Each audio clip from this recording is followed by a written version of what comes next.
moi, jusqu'à présent, personne ne m'a donné d'explication rationnelle. Pourquoi être une pute, c'est mal. Pourquoi être une traînée, c'est mal. Mais par contre, il y a beaucoup d'autres choses terribles qui sont extrêmement mal que les gens trouvent bien. Mais quoi de neuf dans ce monde de progrès, les amis? Que se passe-t-il?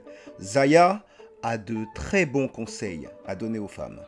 Dès que je commençais à avoir 12, 13 ans, dès que j'avais envie de mettre voilà, des mini-jupes, dès que notre corps commençait un peu à se former, déjà on sentait que la société commençait déjà à me dire « Faites attention, vous n'avez pas intérêt à être une mauvaise fille, une traînée, une dévergondée. » Déjà on te mettait la pression, parce que quand on a cet âge-là, forcément on n'a pas encore eu une vie sexuelle, on est encore très jeune, on se développe finalement. Quand on te dit « Fais attention à ce que tu portes », c'est pas qu'une question de pression.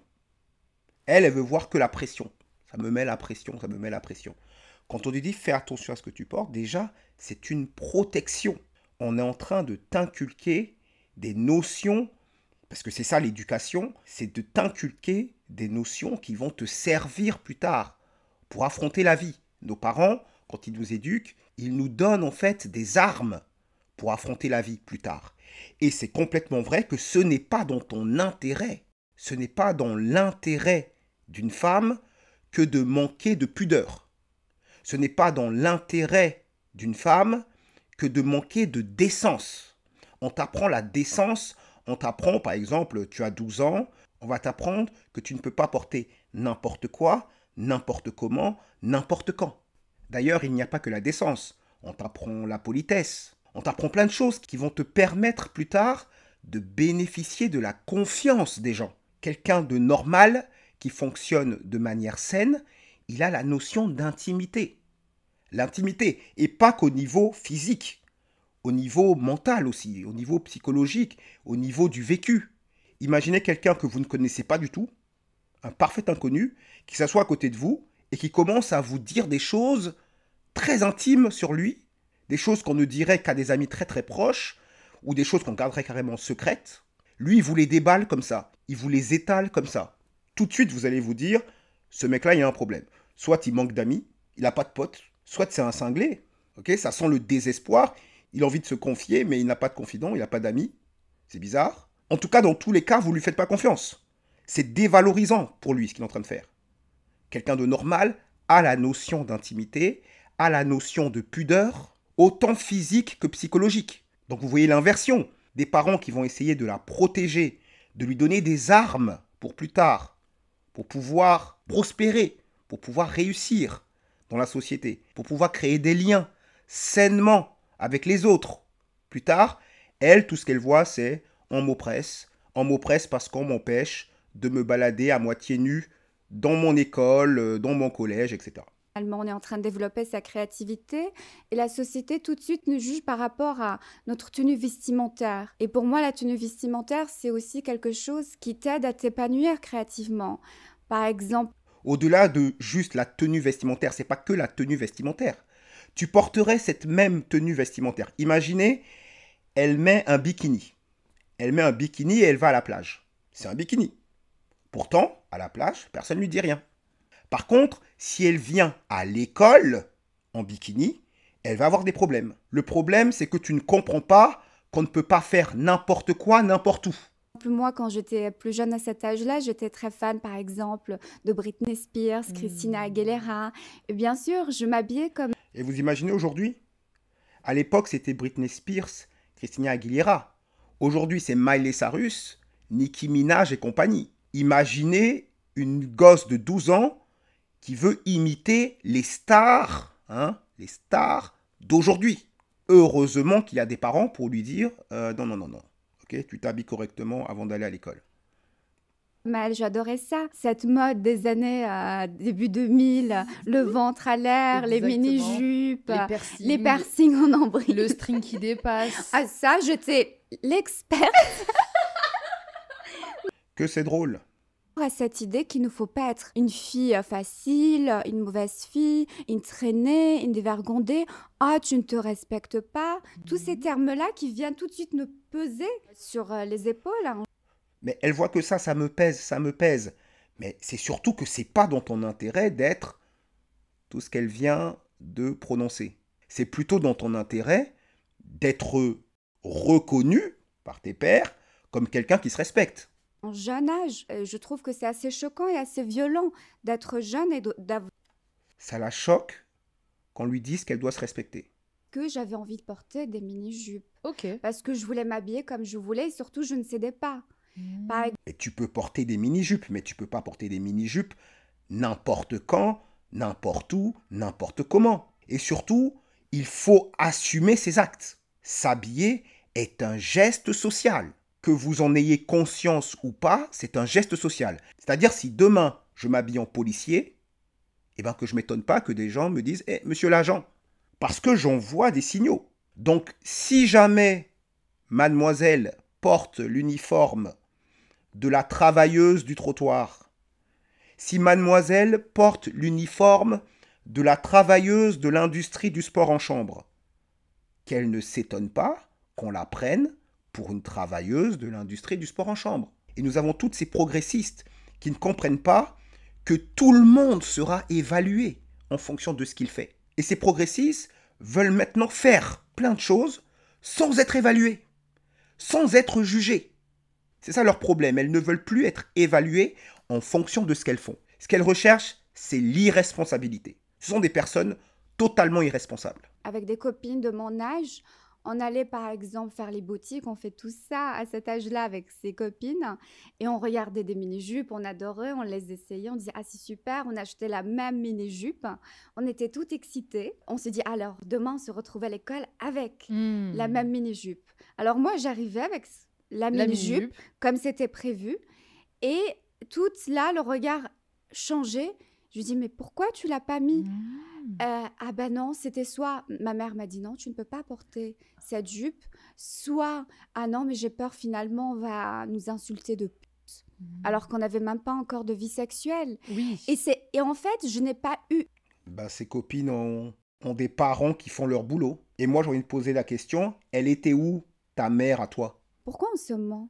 On aime tous le sexe. Bah oui, c'est vrai. Et pourquoi faire semblant que, oh là là, il faut surtout pas le montrer, qu'on C'est veut vrai, le... C'est pas faire semblant, c'est juste la décence, c'est juste que on ne peut pas mettre ça en avant n'importe où, n'importe quand. C'est juste ça le problème. Tu auras tout le temps et beaucoup d'occasions dans ta vie de mettre en avant tes attributs physiques. On fait quoi le tous le soir? Bah oui. On les délivre? Mais nous, non. on vient d'où? Déjà, oui, déjà, nous, on vient. Tu le fais dans l'intimité. Tu fais quoi le soir? Oui, tu fais ce que tu veux le soir, mais dans l'intimité. Et c'est cette capacité à faire la différence entre ce qui est intime et ce qui est public qui fait de toi quelqu'un de décent. C'est ça la décence. Quelque chose dont tu as l'air de manquer. Il y a des gens qui pensent plutôt que justement s'habiller court, donc du coup, forcément, ils hypersexualisent le corps de la femme. Et comme tu l'as très bien dit, quand Oui. bien même c'est C'est sexuel, ça, exactement. pour eux, c'est une invitation. Exactement. Alors que non. Déjà, non, ça veut rien dire quand tu t'habilles comme ça veut pas dire que tu as vraiment que tu c'est ce que tu souhaites. Mhm. Moi, je suis tout le temps à moitié nue. Non, et je ne cherche pas forcément. En fait, c'est très compliqué pour qu'un homme me fasse monter mon excitation. Il en faut vraiment beaucoup. C'est vrai. Non, mais on a bien compris. On est bien d'accord que c'est pas une invitation à ce que tous les hommes te sautent dessus. Ok? Tu fais juste ça pour la validation. Tu fais ça pour l'attention. Ok? Les femmes, beaucoup de femmes se nourrissent de ça. Sans attention, elles fanent comme une fleur qui n'a pas été arrosée. Beaucoup. C'est intéressant. Et tu peux avoir d'autres femmes qui sont très, très couvertes, mais elles s'enflamment rapidement. Mais ce C'est n'est pas vrai. grave et c'est très bien. Oui. Et même si, de toute façon, c'était, voilà, je mets une mini-jupe parce que je veux, comment dire, rencontrer un homme ce soir et rentrer avec lui. Et alors? C'est vrai. Tu en as tout à fait le droit. Tu peux absolument le faire. Mais il y a des conséquences. Les féministes, les progressistes ne comprennent pas qu'elles sont libres. Elles sont relativement libres de leur choix, mais elles ne sont pas libres des conséquences de leur choix. Tu peux coucher avec beaucoup d'hommes, mais ne t'étonne pas qu'on te voie et que tu évites la réputation et qu'on te reconnaisse comme une personne qui couche avec beaucoup d'hommes. Et pourquoi après, toi qui parles de liberté, pourquoi après tu ne laisserais pas le droit à un homme de vouloir une femme qui n'a pas forcément couché avec des tas d'hommes? Est-ce qu'à un moment, elle se met à la place d'un homme? Un homme qui vient devant une femme. Il apprend que cette femme a eu beaucoup d'hommes. Des hommes à qui elle a donné son abricot gratuitement. Au bout d'un soir, c'est elle-même qui le dit. Et pourquoi maintenant, pour lui, cet abricot qui était gratuit pour tous ces hommes, maintenant c'est payant pour lui. Maintenant, il doit s'engager sérieusement pour l'avoir, cet abricot. Est-ce qu'elle peut comprendre que ça n'intéresse pas un homme? C'est comme si vous alliez dans un marché, les légumes et les fruits sont gratuits pour tout le monde.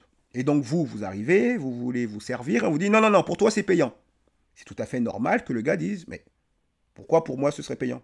Donc à un moment, il faudrait, bon, je sais qu'elle n'a pas une très grande intelligence sociale, mais ce serait quand même bien de se mettre à la place des autres, 2 secondes. C'est ancré qu'une femme qui s'habille comme ça, ce n'est pas bon, tout simplement. Mais eux-mêmes, ils ne savent pas pourquoi ce n'est pas bon. Si tu poses réellement la question, pourquoi c'est mal? Pourquoi une pute c'est mal déjà? Pourquoi une traînée c'est mal? On te dit que c'est mauvais pour toi, en fait. C'est mauvais pour toi. C'est même pas la question de est-ce que c'est bien ou mal au niveau supérieur, etc. Quand ta mère te dit fais attention à comment tu sors, fais attention à comment tu t'habilles, c'est pour toi qu'elle fait ça, c'est pour ton intérêt. Les progressistes aujourd'hui, ils ne voient que le mot liberté. Liberté, liberté, liberté. Il faut savoir que la liberté totale, c'est l'enfer. La liberté totale, c'est la loi de la jungle. Si elle peut avoir une vie relativement confortable et sécurisée aujourd'hui, c'est parce qu'il y a des règles. C'est parce que les autres acceptent des contraintes. Cette fille n'a absolument aucune idée de ce que serait la vie s'il n'y avait pas de règles, s'il n'y avait pas de loi, s'il n'y avait pas de contraintes. Elle ne pourrait même pas sortir de chez elle en sécurité. Ce serait la loi de la jungle. J'étais plus dans l'idée, j'ai compris, non pas compris. Tant pis pour eux. C'est incroyable de se dire qu'à un si jeune âge, t'avais la force mentale de t'écouter plus toi et ce que tu ressentais Oui. que d'avoir peur du regard et du jugement des autres. En fait, je me suis fait ma propre réflexion, je me suis posé la question. Et ça, c'est dans tous les domaines. Si un jour quelqu'un vous dit ça, ce n'est pas bien ou ça, c'est bien, posez-vous la question. Qu'est-ce que j'en pense, moi? Est-ce que c'est vraiment mal ou est-ce que je vais juste suivre le mouvement sans me poser de questions? Donc elle veut nous dire que c'est quelqu'un qui discute avec les gens, qui réfléchit. On va y revenir. Il y avait des adultes qui allaient voir ma mère et qui lui disaient « Mais comment est-ce que tu peux laisser ta fille s'habiller comme ça ?» Et ma Absolument, c'est normal. mère, elle m'a toujours soutenue. Elle m'a dit C'est pas vrai, c'est vrai. « Mais oui, Incroyable. mais parce Voilà la raison. Sa maman a soutenu tout ça, pendant que les autres mamans protégeaient leur fille. Sa maman, à elle, disait c'est très bien, ok, c'est très bien, c'est très cool. Et regardez le résultat. Donc vous allez simplement sur le Wikipédia, c'est le Wikipédia de Zaya. On vous explique sa biographie. On vous parle de l'affaire Zaya avec Benzema, Ribéry, etc., etc. On vous parle de ses collaborations artistiques. Il y a un vrai bloc, on a fait un vrai bloc sur elle, sur son affaire, sur son parcours professionnel. Donc il y a beaucoup d'informations, vous voyez. Mais vie privée, vous avez une ligne. Une ligne. En 2022, elle réalise une vidéo d'appel à l'aide à la suite d'une relation difficile. Relation difficile avec un homme, Et elle révèle avoir fait une tentative de... elle a tenté de mettre fin à ses jours. Voilà le résultat. Voilà où ça a mené tout ça. Sa maman qui lui laisse faire tout ce qu'elle veut. Sa maman qui ne lui inculque pas les repères qu'il faut. Pendant que ses copines, ses camarades de classe qui étaient protégés par leur maman, étaient au lycée vers 16, 17 ans et se préparaient pour le bac, se préparaient pour avoir des diplômes. Elle... Et c'est justement pour ça que l'affaire Zaya a fait grand bruit. C'est justement parce qu'elle était mineure, elle n'était même pas majeure. Pendant que ses copines étaient en train de passer le bac, étaient en train de réviser pour passer le bac, elle était en train de vendre son corps à des hommes. Et au moment où elle arrive vers ses 30 ans, 2022 c'était il y a 2 ans, elle était incapable de se trouver un homme qui fonctionne de manière saine, incapable de se trouver un homme bien. Quel homme sain d'esprit, quel homme responsable, capable, aurait envie de toute façon de se mettre avec une femme qui a bourlingué, qui a fait le trottoir, etc. Les hommes responsables, les hommes bien, ne veulent pas ça. Donc, elle s'est trouvée un homme toxique, évidemment. Elle était même incapable de discerner, puisqu'elle n'a pas de repère. Elle était incapable de discerner, de faire de bons choix en ce qui concerne son conjoint. Donc, elle a fini dans une relation difficile, parce qu'il n'y a que les bad boys, il n'y a que les hommes toxiques qui vont s'approcher d'une femme pareille. Et vers ses 30 ans, elle fait une tentative de terminaison de sa vie. Voilà, elle essaie de mettre fin à ses jours. Donc elle est la preuve vivante que c'est une erreur flagrante, que c'est une grosse erreur, que c'est une erreur grave de sa mère. C'est une erreur grave de sa mère, je ne sais pas où était son père, c'est une erreur grave de ses parents d'avoir laissé faire ça. Mais vous pensez qu'elle tire les leçons de tout ça? Absolument pas. Absolument pas. Au contraire, elle essaye maintenant d'embarquer d'autres femmes, tout comme elle avait essayé d'embarquer ses camarades de classe avec elle dans l'abysse, dans la dépravation. Elle essaye maintenant d'embarquer les spectatrices de YouTube. Cette femme Shera, il y a plus de 2 millions d'abonnés. Elle est en train de vouloir embarquer de jeunes filles, parce qu'il y a des jeunes filles qui suivent ce genre d'influenceuses, de les embarquer là-dedans. Et maintenant, notre youtubeuse nous dit à quel point Zaya est courageuse. Elle, dans son film, c'est le héros du film. C'est le personnage principal du film. Elle nous explique qu'elle est dans un combat contre l'oppression. En vérité, c'est le méchant du film. En vérité, c'est le vilain du film. Elle est la preuve vivante, pour quelqu'un qui réfléchirait un minimum. Elle est la preuve vivante que sa mère a fait n'importe quoi. Elle est la preuve vivante qu'il ne faut pas laisser sa fille faire n'importe quoi, s'habiller n'importe comment, qu'il faut donner des repères aux enfants. Pour en revenir à la question, pour toi, qu'est-ce que c'est une fille bien? Une fille bien, c'est une fille qui respecte ses propres désirs. C'est surtout ça. Vous imaginez? Une fille bien, c'est une fille qui écoute ses désirs. En gros, une fille bien, c'est une fille qui fait ce qu'elle veut. Vous pensez que si vous demandez à cette personne, c'est quoi un homme bien? Vous pensez qu'elle va vous dire, un homme bien, c'est un homme qui fait ce qu'il veut? Vous pensez qu'elle va vous répondre, un homme bien, c'est un homme qui suit ses désirs? Cette femme est le parfait produit du néo-féminisme d'aujourd'hui. Dans ce néo-féminisme, une femme est parfaite.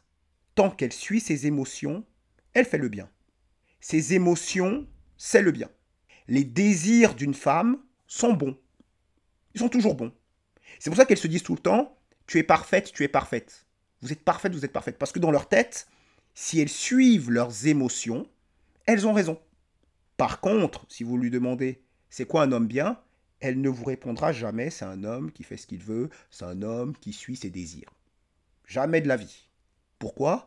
Parce que le désir masculin est suspect. Et donc elle peut vous dire, tranquillement, droit dans ses bottes, une fille bien, c'est une fille qui suit ses désirs. C'est absolument pas ça une fille bien. C'est absolument pas ça une fille bien. Quelqu'un de bien, c'est quelqu'un qui est capable des fois, justement, de faire taire ses émotions, de faire taire ses désirs, parce qu'il estime qu'il y a des choses plus importantes. Parce qu'il estime qu'il y a des choses qui valent la peine de faire des compromis, de faire des sacrifices. Et c'est pour ça qu'on va leur faire confiance, parce qu'ils vont mettre au-dessus de leurs désirs personnels, ils vont mettre l'intérêt général, par exemple. Ils vont mettre des principes.